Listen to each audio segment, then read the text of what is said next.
Hello, everyone, and welcome back to our reading of The Black Arrow. Today's chapter, The Two Oaths. Let's get started. Sir Daniel was in the hall.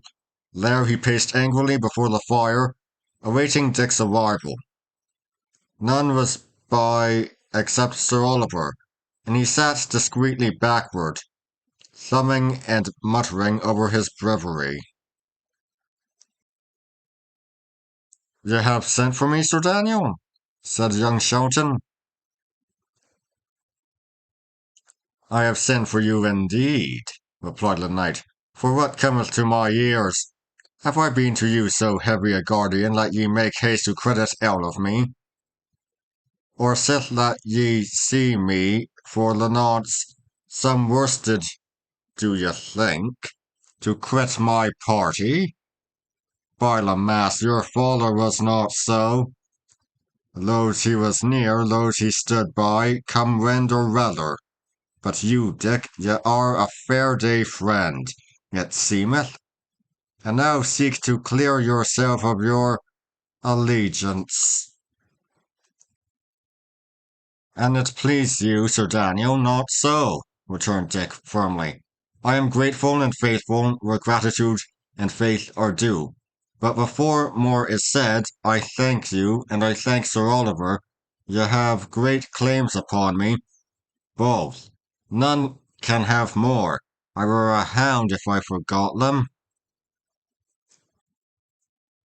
"It is well," said Sir Daniel, and then rising into anger, "Gratitude and faith are words, Dick Shelton," he continued, "but I look to deeds. In this hour of my peril, when my name is attainted, when my lands are forfeit, when this wood is full of men that hunger and thirst for my destruction, what doth gratitude? What doth faith? I have but a little company remaining. Is it grateful or faithful to poison me their hearts with your insidious whisperings? Save me from such gratitude. But come now, what is it ye wish? Speak! We are here to answer. If ye have aught against me, stand forth and say it." "Sir," replied Dick, "my father fell when I was yet a child. It hath come to mine ears that he was foully done by. It hath come to mine ears, for I will not dissemble, that ye had a hand in his undoing.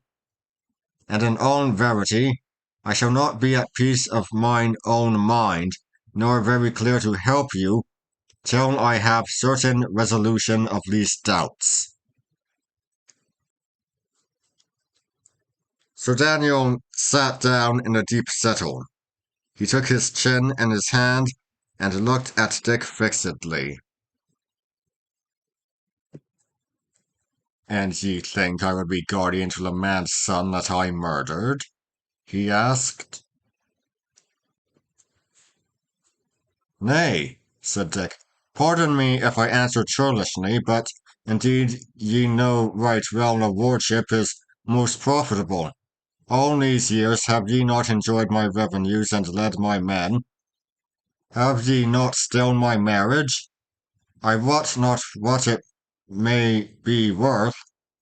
It is worth something. Pardon me again, but if ye were base enough to slay a man under trust, here were perhaps reasons enough to move you to the lesser baseness. When I was a lad of your years," returned Sir Daniel sternly, "my mind had not so turned upon suspicions. And Sir Oliver here," he added, "why should he, a priest, be guilty of this act?" "Nay, Sir Daniel," said Dick, "but where the master biddeth, there will the dog go. It is well known this priest is but your instrument. I speak very freely. The time is not for courtesies. Even as I speak, so would I be answered. And answered get I none. Ye but put more questions. I rede ye beware, Sir Daniel, for in this way ye will but nourish and not satisfy my doubts. I will answer you fairly, Master Richard, said the knight. Were I to pretend ye have not stirred my wrath, I were no honest man. But I will be just even in anger. Come to me with these words when ye are grown and come to man's estate, and I am no longer your guardian and so helpless to resent them. Come to me then, and I will answer you as ye merit, with a buffet in the mouth. Till then ye have two courses. Either swallow me down these insults, keep a silent tongue, and fight in the meanwhile for the man that fed and fought for your infancy, or else the door standeth open, the woods are full of mine enemies. Go! The spirit with which these words were uttered, the looks with which they were accompanied, staggered Dick, and yet he could not but observe that he had got no answer. I desire nothing more earnestly, Sir Daniel, than to believe you, he replied. Assure me ye are free from this. Will ye take my word of honour, Dick? Inquired the knight. That would I, answered the lad. I give it you, returned Sir Daniel, upon my word of honour, upon the eternal welfare of my spirit, and as I shall answer for my deeds hereafter, I had no hand nor portion in your father's death.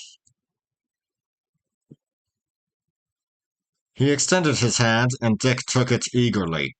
Neither of them observed the priest, who at the pronunciation of that solemn and false oath had half arisen from his seat in an agony of horror and remorse.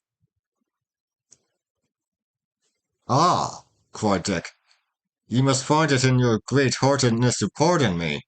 I was a churl indeed to doubt of you, but ye have my hand upon it. I will doubt no more. Nay, Dick, replied Sir Daniel, ye are forgiven. Ye know not the world in its calumnious nature.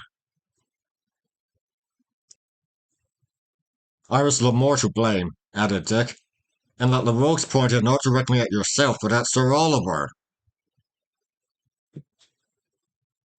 As he spoke, he turned towards the priest, and paused in the middle of the last word. This tall, ruddy, corpulent, high-stepping man had fallen, you might say, to pieces. His color was gone, his limbs were relaxed, his lips stammered prayers, and now, when Dick's eyes were fixed upon him suddenly, he cried out aloud like some wild animal, and buried his face in his hands. Sir Daniel was by him in 2 strides, and shook him fiercely by the shoulder. At the same moment, Dick's suspicions reawakened. Nay, he said, Sir Oliver may swear also. 'Twas him they accused. He shall swear, said the knight. Sir Oliver speechlessly waved his arms. Ay, by the mass, but ye shall swear, cried Sir Daniel, beside himself with fury. Here upon this book ye shall swear, he continued, picking up the breviary, which had fallen to the ground. What, ye make me doubt you? Swear, I say, swear! But the priest was still incapable of speech. His terror of Sir Daniel, his terror of perjury, risen to about an equal height, strangled him. And just then, through the high stained glass window of the hall, a black arrow crashed and struck and stuck quivering in the midst of the long table. Sir Oliver, with a loud scream, fell fainting on the rushes, while the knight, followed by Dick, dashed into the court. and up the nearest corkscrew stair to the battlements. The sentries were all on the alert. The sun shone quietly on green lawns dotted with trees, and on the wooded hills of the forest which enclosed the view. There was no sign of a besieger. Whence came that shot? Asked the knight.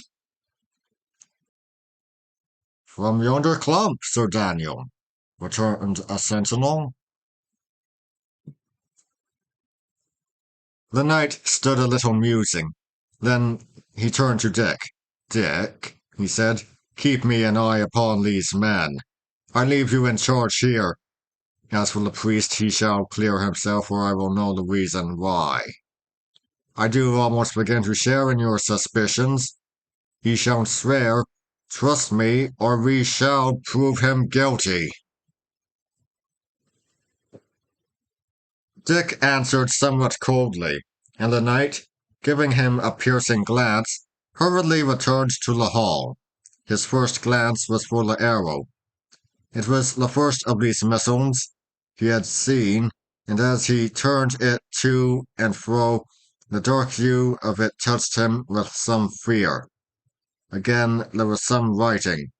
One word. Earth.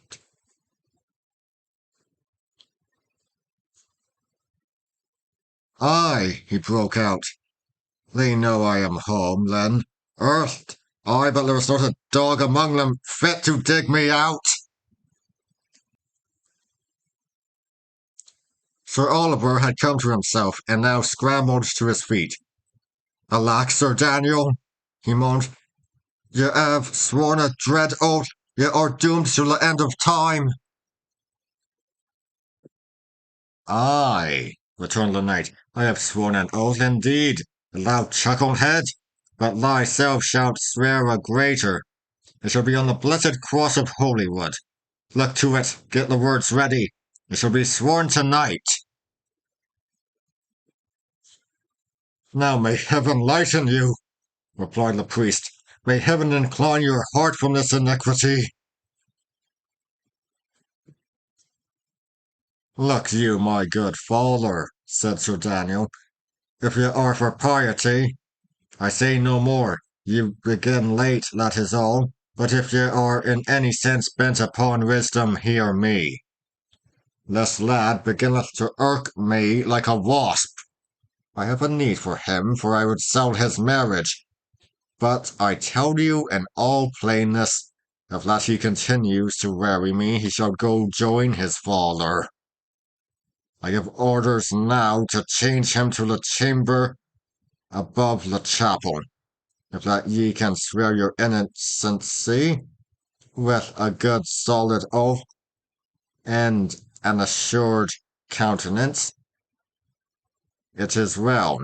The lad will be at peace a little, and I will spare him. If that ye stammer or blench, or anyways boggle at the swearing, he will not believe you, and by the mass he shall die. There is for your thinking on. The chamber above the chapel, gasped the priest. That same, replied the knight. So if ye desire to save him, and if ye desire not, prithee go to and let me be at peace. For an I had been an hasty man, I would already have put my sword through you for your intolerable cowardice and folly. Have ye chosen? Say! I have chosen, said the priest. Heaven pardon me. I won't do evil for good. I won't swear for the lad's sake. So it is best, said Sir Daniel. Send for him then speedily. Ye shall see him alone. Yet I shall have an eye on you. I shall be here in the panel room. The knight raised the arras and let it fall again behind him. There was the sound of a spring opening, then followed the creaking of trod stairs. Sir Oliver, left alone, cast a timorous glance upward at the arras-covered wall and crossed himself with every appearance of terror and contrition.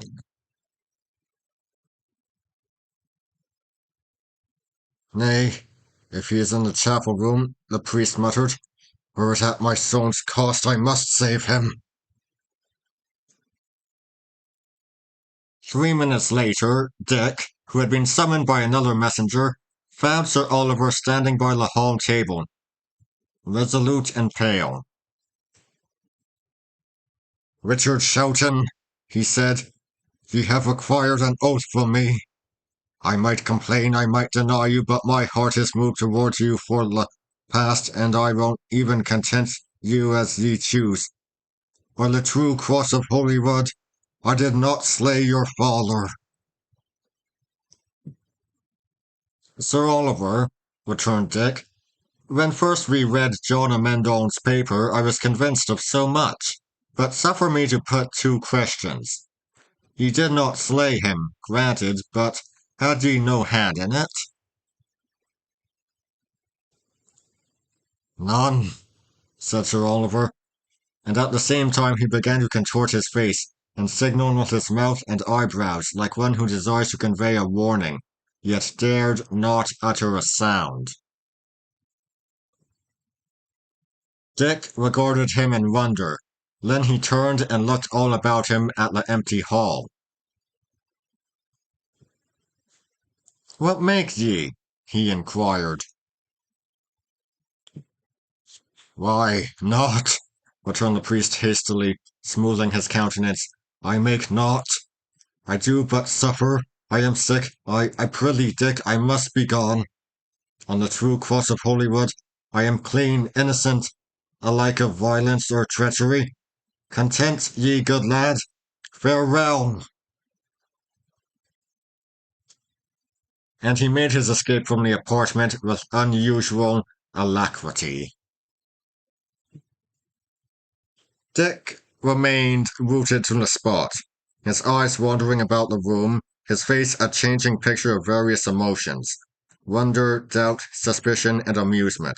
Gradually, as his mind grew clearer, suspicion took the upper hand and was succeeded by certainty of the worst. He raised his head, and as he did so violently started. High upon the wall, there was the figure of a savage hunter woven in the tapestry. With one hand he held a horn to his mouth, and the other he brandished a stout spear. His face was dark, for he was meant to represent an African. Now, here was what startled Richard Shelton. The sun had moved away from the hall windows, and at the same time the fire had blazed up high on the wide hearth, and shed a changeful glow upon the roof and hangings. In this light, the figure of the black hunter had winked at him with a right eyelid. He continued staring at the eye. The light shone upon it like a gem. It was liquid, it was alive. Again the right eyelid closed upon it for a fraction of a second, and the next moment it was gone. There could be no mistake. The live eye that had been watching him through an hole in the tapestry was gone. The firelight no longer shone on a reflecting surface.